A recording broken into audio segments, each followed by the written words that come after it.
Seorang warga Musi Bajuasin, Sumatera Selatan tega membunuh ibu kandungnya sendiri serta melukai ayahnya.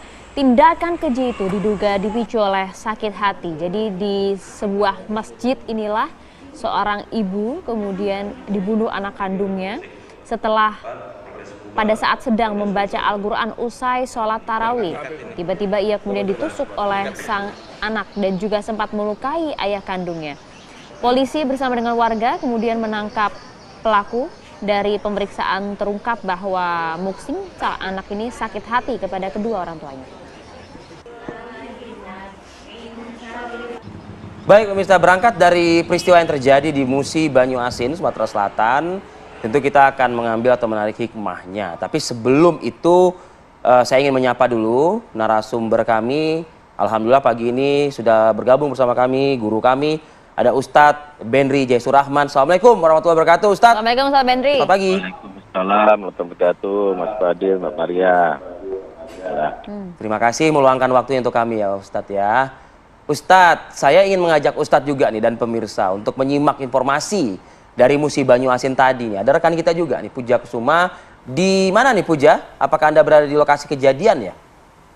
Iya, Arif Fadil dan Maria Asegaf, saat ini saya berada di rumah korban yang merupakan ibu kandung pelaku sendiri, yakni Ibu Patonah. Ini rumah korban yang tak tahu dari masjid, dan kita langsung, Arif Fadil dan pemirsa, kita langsung menuju ke masjid, ke tempat lokasi penusukan yang mana pelaku adalah Muksin. Muksin ini anak kandung daripada korban.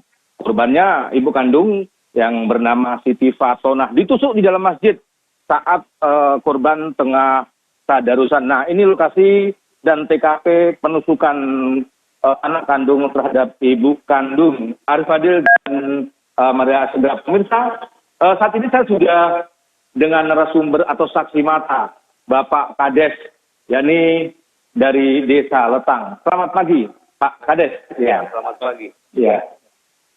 Pak Kades, kejadian awalnya itu bagaimana? Adanya penusukan yang dilakukan oleh seorang anak terhadap ibu kandungnya sendiri di dalam masjid ini, Pak Kades. Ya. Mula-mula setelah korban, warga kami yang bernama Siti Fatonah ini melakukan sholat tarawih berjamaah seperti biasanya, dan beliau langsung melakukan tadarusan. Jadi seperti biasa beliau membaca Al-Quran untuk mengisi selama bulan suci Ramadan ini. Tiba-tiba anak si korban, si Muksin ini mendatangi masjid dengan membawa sebilah senjata tajam. Ini langsung menghampiri ibu korban, maksud kami Ibu Siti Fatonah ini, dan langsung menikamkan senjata tajam itu ke perut si korban. Nah, setelah itu secara histeris korban berteriak meminta tolong. Pada akhirnya terdengarlah oleh suami korban, sehingga suami korban mendatangi tempat kejadian perkara ini untuk memberikan bantuan kepada korban untuk dibawa ke rumah sakit. Ternyata dalam proses itu ayah kandung dari pelaku ini juga diserang oleh pelaku dengan membacokkan berkali-kali ke tubuh si Bapak Miftahul Munir ini. Ya.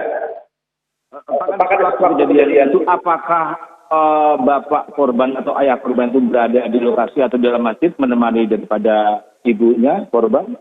Oh tidak. Jadi suami si korban ini kebetulan sudah tadarus itu, dia balik ke rumah untuk mengambil makanan-makanan ringan yang itu bisa dibawa ke masjid untuk disantap secara bersama-sama oleh para jemaah. Gitu. Nah, setelah itu langsung si suami korban itu meminta bantuan warga untuk membawa si korban. Nah, setelah itu si pelaku itu, si Muksin ini, kembali ke rumah, ke kamarnya dengan gaya yang tidak merasa bersalah.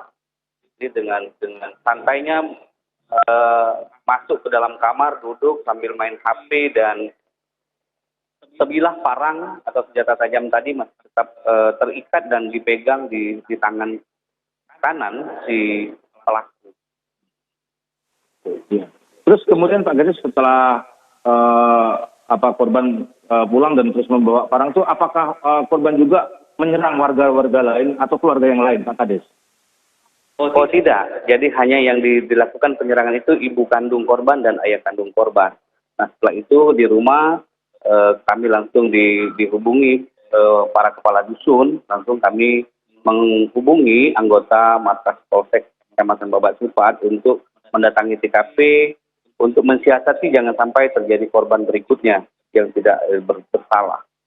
Setelah 2 jam negosiasi dilakukan oleh anggota Polsek bersama pemerintah dan masyarakat juga tidak berhasil, dan akhirnya setelah 2 jam ada inisiatif dari warga dan anggota Polsek untuk membuat kayu semacam gunting untuk didorongkan ke tubuh si pelaku dalam rangka untuk melumpuhkan, karena si senjata tajam ini masih dipegang erat oleh pelaku.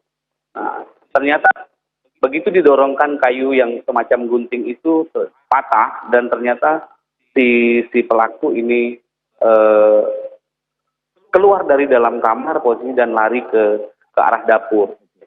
Nah pada saat lari ke arah dapur ternyata ada salah satu anggota Polsek itu Andre yang ternyata terjebak berlari ke arah dapur, dan ternyata ada 2 orang itu. Jadi ada si anggota Polsek dan satu lagi si pelaku. Puja, halo? Oke, terima kasih. Ya. Puja. Arif Adil dan Maria Asegaf. Puja, ini ada lokasi. singkat saja melalui Anda, apa sebetulnya latar belakang penyerangan anak terhadap ibunya ini? Ya. Melalui Anda saja. Siap. Apa latar belakang? Ya.